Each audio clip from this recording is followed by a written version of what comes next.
e o Banco Central deu um puxão de orelha no governo Lula. Para vocês terem uma ideia, o Brasil registrou 15 meses consecutivos de déficit primário. Além disso, o endividamento público brasileiro atingiu, pasmem, 78% do PIB. É o maior nível em quase 3 anos. Lembrando que este governo não teve que enfrentar nenhuma crise sanitária, não teve pandemia, não teve lockdown, não teve nada muito espetacular que pudesse justificar. A gente teve apenas o fator PT no poder. E para finalizar, com uma informação não menos estarrecedora, desde que o Lula reassumiu neste terceiro mandato, que ocorreu em janeiro de 2023, a dívida pública cresceu 7 pontos percentuais. O bolo que já era gigantesco da dívida não para de crescer. É sobre isso que eu vou falar no vídeo de hoje.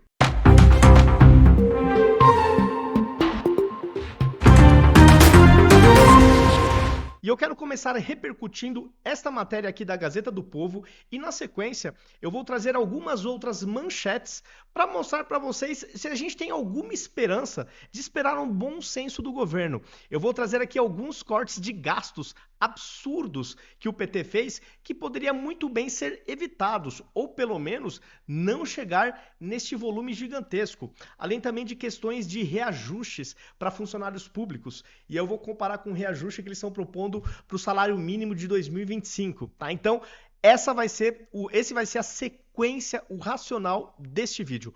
Começando aqui por essa matéria.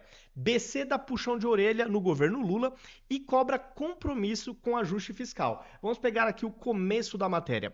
O Banco Central deu um puxão de orelha no governo Lula ao comunicar nesta quarta-feira o aumento de 0,5 pontos percentuais na taxa Selic. A decisão reflete não apenas o nível da inflação, mas a preocupação com os gastos do governo. No comunicado pós-reunião, o Comitê de Política Monetária enfatizou que a percepção dos agentes econômicos sobre o cenário fiscal tem afetado de forma relevante os preços de ativos e as expectativas dos agentes, especialmente o prêmio de risco e a taxa de câmbio. O Copom foi unânime em sua decisão, com os 9 integrantes concordando com o ajuste. Detalhe aqui, pessoal. 4 deles foram indicados pelo presidente Lula. A Gleisi Hoffmann tem dado chilique aí no X. Ela levou até uma checada dos internautas que lembraram ela. Até os indicados do Lula votaram também nesse mesmo sentido de aumentar a taxa. Tá? Então já enterrando aí narrativas e aqueles chiliques bem hipócritas que a gente costuma ver aí entre os petistas. Dados do Banco Central mostram que o setor público consolidado, e aí entra o governo federal, estadual e municipal, registrou 15 meses consecutivos de déficit primário, com despesas superando a arrecadação em 2,26% do PIB. O governo federal é o principal responsável por este rombo. O Tesouro Nacional apurou o déficit primário de 105 bilhões de janeiro a setembro. B de bola, 105 bilhões. Outra preocupação é o endividamento público, que em agosto atingiu 78% do PIB, o maior nível em quase 3 anos. Desde o início do terceiro mandato de Lula, em janeiro de 2023, a dívida cresceu quase 7 pontos percentuais. O Copom enfatizou a necessidade de uma política fiscal robusta para garantir a sustentabilidade da dívida e a execução de medidas estruturais para o orçamento fiscal. Bom, eu não tenho muitas esperanças em se tratando de governos esquerdistas. Eles adoram torrar de maneira ineficiente o nosso dinheirinho, o nosso suado dinheirinho. E por que eu falo que é de forma ineficiente? A gente não vê uma correspondência na qualidade dos serviços prestados. Você se sente seguro no nosso país? A segurança pública está boa? E a saúde pública? E a educação? E as obras de infraestrutura? Então é por isso que eu digo, eles torram o nosso dinheiro, mas com pouca qualidade. E aqui agora eu quero trazer para vocês algumas manchetes que reforçam este meu pessimismo. Matéria de 6 de novembro, ontem. Na contramão dos cortes, governo planeja reajustes a funcionários.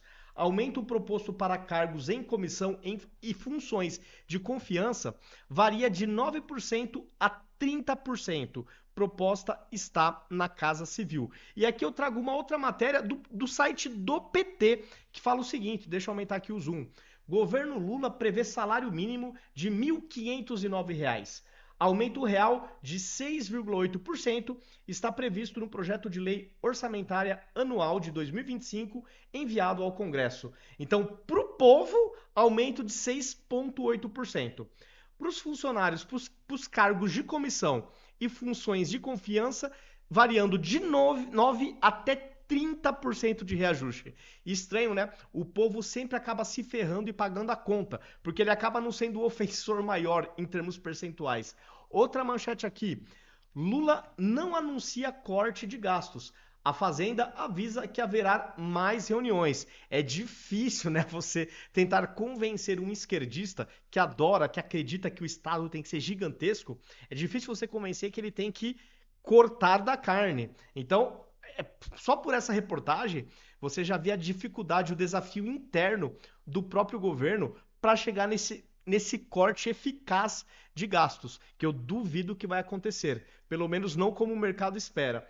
Outra, Lula envia sinais que mais perturbam do que tranquilizam o mercado. Obviamente, tá associado aí com essa questão da taxa de juros, da inflação que não para de crescer, porque o governo não faz a sua parte. Então, as manchetes não são nada animadoras. Uma outra também que me irrita profundamente. Governo Lula torra 140 milhões com viagens em julho. Em 2023, o governo Lula bateu o recorde absoluto em gastos com viagens. 2,3 bilhões, B de bola, mais de 1,4 bilhão só com diárias.